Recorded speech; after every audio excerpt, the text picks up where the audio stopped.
du Iruñean. 10 egun besterik ez dira pasa eta berriz ere hemen gaude. Pasa den igandean, Iruñako San Luzelai auzoan emakume bat hil zen bere etxeko leihotik ihes egiten ari zenean. Guk ez dugu inolako zalantzarik. Euskal Herrian 2026an indarkeria matxistak iraulako hirugarren emakumea da. Usurbilgo mugimendu feministatik gure amorrua eta mina adierazi nahi dugu. Eta nola ez, senide eta lagunei gure maitasun eta babes osoa adierazi nahi dugu. Nazkatuta eta amorratuta gaude. 10 egunetan Euskal Herrian bi erainketa matxista eta beste erainketa saiakera bat izan dira. Aski da, noiz arte iraungo du honek? Euskal Herrian indarkeria matxistak emakumeak emakume izate gutxiagatik erailtzen ditu. Behinta berriz esaten dugu indarkeria matxistak aurpegi ugari ditula. Emakumeo pairatzen dugun indarkeria egiturazkoa dela, sistema oso bat daola honen atzetik. Zizetero patriarkala, kapitalista, arrazista eta koloniala dena. Eta erailketa guztiekin gertatzen den modun, inoiz baino ageriko guazia emakumeo zeharkatzen gaituzten indarkeria matxista. Izan ere, ondo dakigu indarkeria matxistak ez dula modu berean gurutzatzen gorputz bakoitza.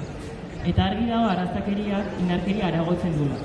Emakume migratu eta razializatuak sistematikoki babesgabe uztera arte. Erregularizazioaren menpekotasuna eta baliabidetarako sarbiderako oztopoak ez dira kasualitatea. Politika arrazisten ondorio zuzena dira. Kasu honetan, berriro ere, ikusi dugu etxebizitza eskubidea merkatu arrazista eta espekulatiboa elikatzeko nola erabili du.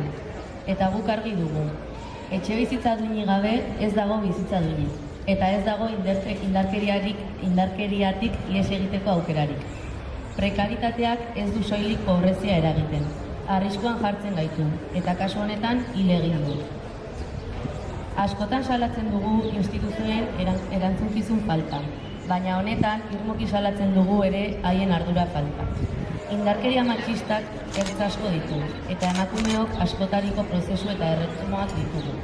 Baina nola da posible indarkeria matxista pairatzen duen emakume batek etxebizitza duin bat bermaturik ez izatea?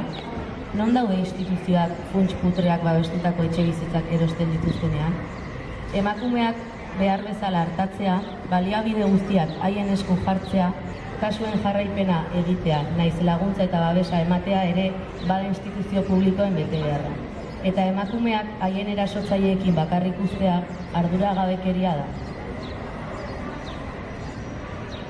Gizarte osoak dakau erantzukizuna honetan, baina batez ere zue, gizona. Noiz arte jarraituko duzue beste aldera begira? Jakin badakigu egiturazkoa dela arazoa, indarkeria matxista. Baina badakigu ere ezerezkoa izango dela honekin bukatzia gizonek zuen anaitasuna eta konplizitate sareekin apeurtu arte. Egitura sostengatzen duen pieza zehatza. Guztiok erreproduzitzen deun matxismoak hiltzen du. Eguneroko keinutan, hitzetan eta isiltasunetan txertatuta daun matxismoak hiltzen du. Komunitatean arduragabekeriak hiltzen du. Begira abestaldera desbideratzeak, errealitatea bukatzeak, edo indarkeria normalizatzeak hiltzen du. Bakoitzak bere lekutik badeu zer egina. Gu nazkaturik gaude. Horregatik, beste behin ere ozen esaten dugu. Feministok autodefentsan jarraituko dugu.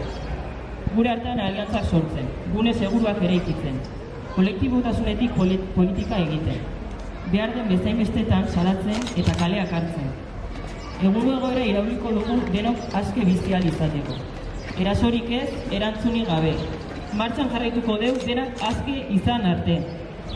Gora borroka feminista!